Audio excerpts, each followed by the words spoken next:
Very good morning to all. आज है हमारा नेक्स्ट डे राइड का। आज हम लोग जाएंगे अयोध्या से श्रावस्ती के लिए। और सॉरी कल रात में कोई अपडेट नहीं दे पाया। मेरा जो गोप्रो था उसका भी बैटरी ख़त्म हो गई, फ़ोन की भी बैटरी ख़त्म हो गई, मतलब जितने भी डिवाइस है सबकी ख़त्म हो गई। और सबसे बड़ी गलती मैंने कर दी कि मैं एक्सटेंशन लेकर के नहीं आया यहाँ पे चार्जिंग के लिए। तो करेंटली जिस के रूम को मैंने आपको दिखाया था वहाँ पे सॉकेट भी एक ही काम कर रहा था, जिसकी वजह से ना मुझे बहुत प्रॉब्लम हुई। तो भाई रूम की हालत कुछ ऐसी हो रखी है। वो मेरा पावर बैंक रखा हुआ है, उसी पावर बैंक से मैं रात भर सब काम कर रहा था। और ये वाला जो सॉकेट है, इसी सॉकेट की वजह से ही सारा पावर बैंक जो है वो चार्ज हो पाया। बाकी ना ये वाला सॉकेट वर्क कर रहा है, ना वो वाला सॉकेट वर्क कर रहा है वगैरह। मेरा पैक हो गया है, बाकी सामान सारा सब रखा हुआ है। तो फटाफट निकलते हैं और निकल करके आगे करते हैं हम बात।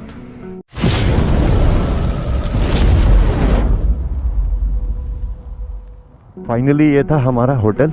और इस होटल में इतना बड़ा यहाँ पे कंपाउंड था हमारी पार्किंग वगैरह करने के लिए। और होटल का नाम है गैलेक्सी गेस्ट हाउस।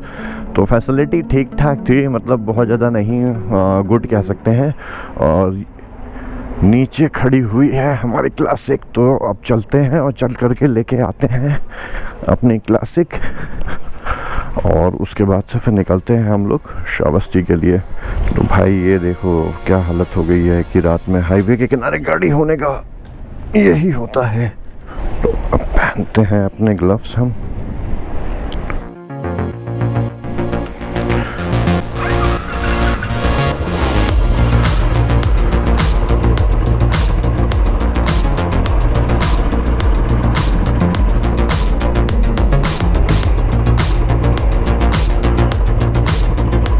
कर दिया हमने बाय बाय। और होटल को बाय बाय करने के बाद में निकल गए हैं हम अपनी नेक्स्ट डेस्टिनेशन के लिए, जो कि है Shravasti, the land of peace. मौसम कल की तरीके से है, बहुत ज़्यादा साफ नहीं है।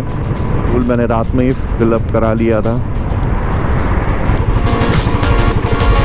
बहुत दिनों के बाद एक्चुअली राइड प्लान करी थी, तो इस वजह से थोड़ी सी थकावट भी कल ज़्यादा हो गई थी। तो बस जल्दी जल्दी से डेटा ट्रांसफ़र किया। डेटा ट्रांसफ़र करने के बाद में फिर खाना खाया, खाना खा करके देन सो गए। और सुबह उठे तो थकावट के कारण जो है वो सुबह आँख भी जल्दी नहीं खुल पाई और हमें हो गया है लेट। बहुत ज़्यादा लेट भी नहीं हुआ है, अराउंड 8:30 हो रहा होगा जब हम निकले थे यहाँ से। तो 8:30 से अगर मान करके चलें कि हमें 2 घंटे का टाइम लगेगा वहाँ तक पहुँचने में, जो कि मेरा एक आइडिया है कि 2 घंटे लगने चाहिए। तो श्रावस्ती को एक्सप्लोर करेंगे, फिर एक्सप्लोर करने के बाद में वहाँ से फिर निकल जाएंगे हम होम टाउन के लिए।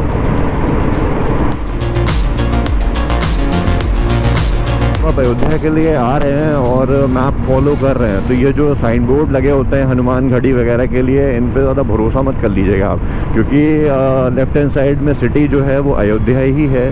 जो बोर्ड लगे हुए हैं जब आप इनसे अंदर चले जाएंगे ना, तो ये आपको छोटे छोटे मतलब जो कॉलोनीज़ वाले रोड होते हैं उसमें ले करके चले जाएंगे, है ना। तो उसके बाद से फिर आपको थोड़ा सा परेशानी हो सकती है रास्ता ढूंढने में। ओके,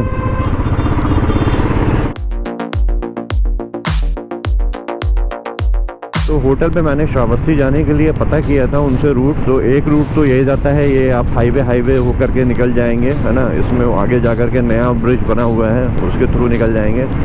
और एक जो अयोध्या के लिए रास्ता अंदर कटा हुआ है लेफ्ट हैंड साइड, वहाँ से भी आगे जा कर के आपको सरजू नदी के ऊपर से पुराना ब्रिज है, उसके ऊपर से भी एक रास्ता गया हुआ है। तो दोनों ही रास्ते जाते हैं।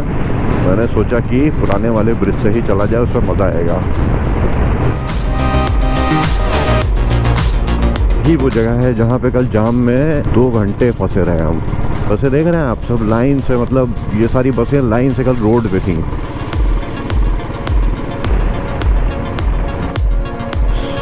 ये आ गए हम सरयू नदी के पुराने पुल के ऊपर। और नए वाले ब्रिज की बात मैं कर रहा था, नया वाला ब्रिज रहा वो। तो यहाँ से देखने में मुझे बहुत अच्छा लगता है। अभी अगर हमने हाईवे वाला रूट लिया होता तो हाईवे वाले रूट से हम उसी से ही जा रहे होते हैं।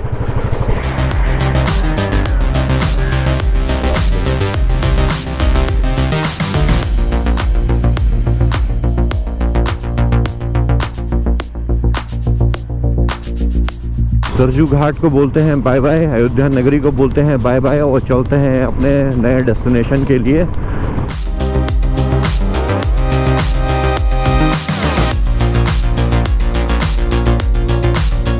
अब रूट थोड़ा सा सही मिला है, हाईवे जैसा तो नहीं लेकिन हाईवे से कम भी नहीं।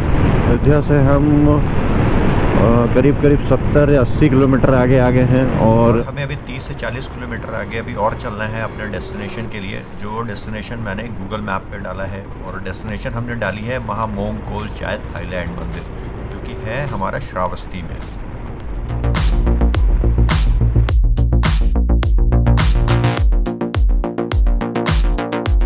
से मैं जर्नी कर रहा था, मैं यही सोच रहा था कि गूगल बाबा मुझे ऐसे किसी रास्ते पे क्यों नहीं लेकर गया है, और मैंने सोचा और वो काम हो गया। फाइनली गूगल बाबा हमें एक, और उस टाउन की एक छोटी सी मार्केट है, मुझे नहीं लगा था कि गूगल इस बार हमें इस तरीके के किसी रास्ते से लेकर के आएंगे, लेकिन भाई साहब जय हो गूगल बाबा की, जय हो।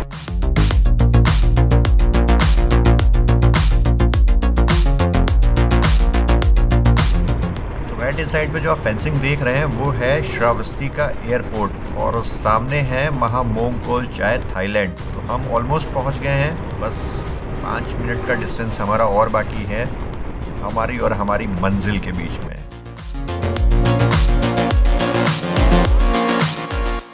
फाइनली हम 100 किलोमीटर्स का सफ़र तय करके अयोध्या से पहुंच चुके हैं अभी करंटली श्रावस्ती में।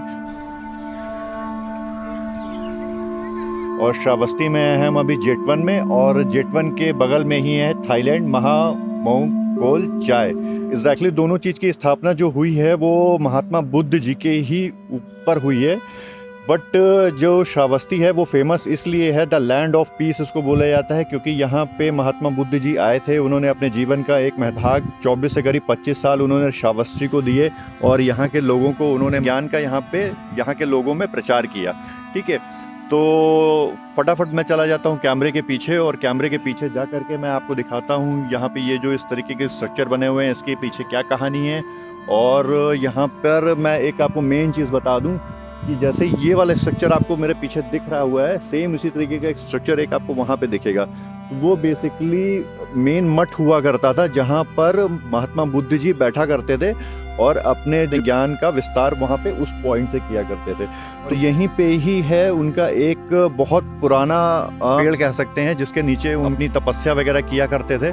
तो वो सारी चीज़ें चलते हैं, वो कवर करते हैं। तो मैं चलता हूँ कैमरे के पीछे, और कैमरे के पीछे से चल करके दिखाता हूँ आपको जेटवन कवर करने के बाद में यहाँ से फिर चलेंगे हम लोग थाईलैंड महाकोल चाय।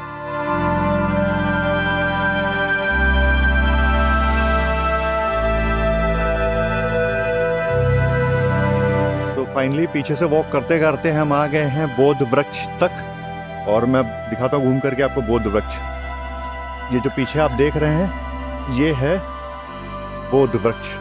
तो मैं जाता हूँ कैमरे के पीछे, और कैमरे के पीछे जा करके आपको दिखाता हूँ ये बोध वृक्ष।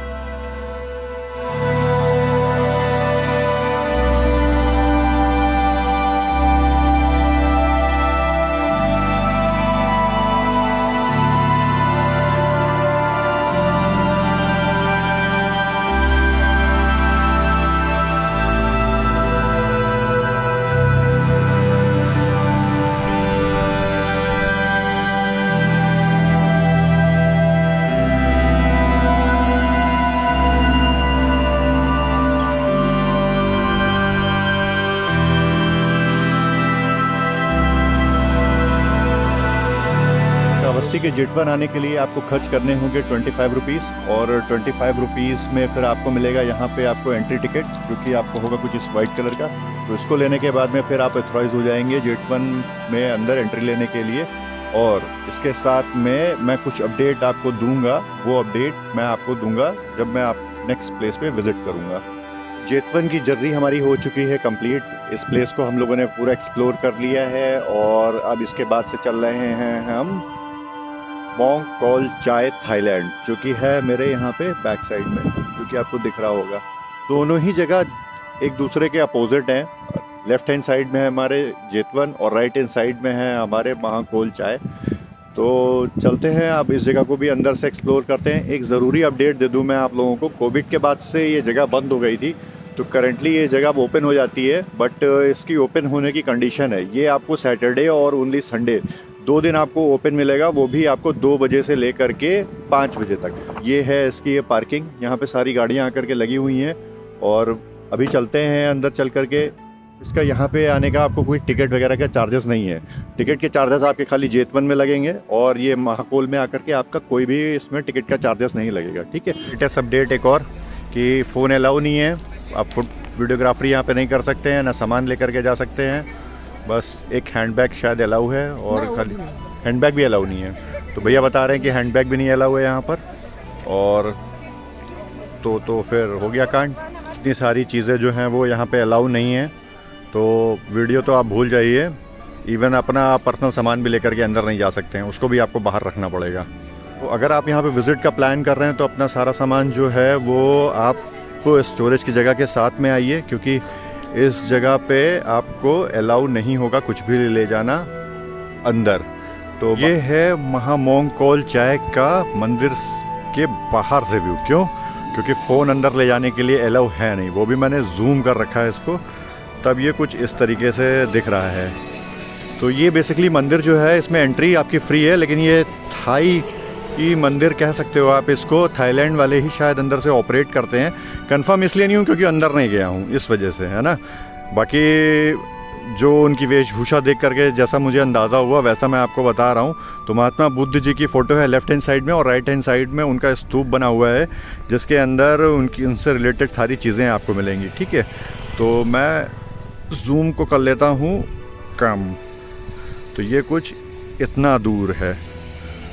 बाकी मैं आसपास का आपको व्यू दिखा देता हूँ। पूरा एकदम खुला मैदान टाइप का है, ये रहा कुछ ऐसा, ठीक है। तो ये था मोंगकोल चाय और जेतवन से रिलेटेड सारी अपडेटेड इन्फॉर्मेशन जो मैंने की इस ब्लॉग में देने की पूरी कोशिश की है। अगर आपको मेरा वीडियो अच्छा लगा हो तो प्लीज़ वीडियो को लाइक ज़रूर कर दीजिएगा। चैनल पर नए हैं तो प्लीज़ सब्सक्राइब कर दीजिएगा, और मिलता हूं मैं आपसे नेक्स्ट ब्लॉग में। और यहाँ से जेतवन का ये ट्रिप और मोंगकोल चाय की ट्रिप ख़त्म करने के बाद में यहाँ से हम लोग सीधा निकलने वाले हैं लखनऊ, जो कि है अराउंड 140 किलोमीटर्स के आसपास।